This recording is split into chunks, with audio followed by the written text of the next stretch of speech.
تو حضور علیہ الصلوۃ والسلام نے فرمایا اللہ فرمائے گا مجھے اپنی عزت اور جلال کی قسم آج میں تمہیں اپنے جوار رحمت سے جگہ عطا فرماؤں گا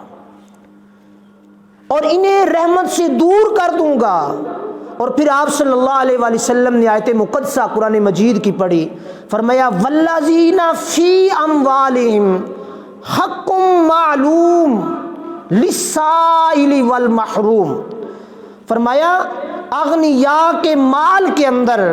اللہ پاک نے فقیر کا، غریب کا ایک حصہ اور حق معین کر دیا ہے جو اس نے اس غریب اور یتیم اور فقیر کو دینا ہے، اور اگر نہیں دے گا تو گناہگار کہلائے گا، عذاب جہنم کا مستحق کہلائے گا۔ اور پھر حضور علیہ الصلوۃ والسلام نے معراج کی رات کا ایک ذکر بیان فرمایا، فرمایا کہ میں ایک قوم کے قریب سے گزرا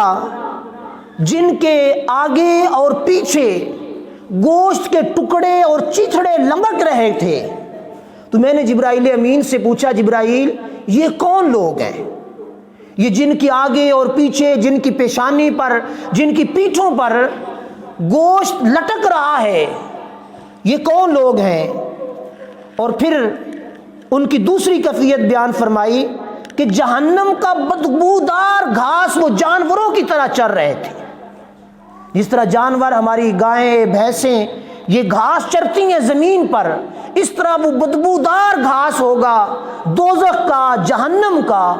وہ چر رہے تھے۔ تو میں نے جبرائیل امین سے فرمایا جبرائیل یہ کون لوگ ہیں؟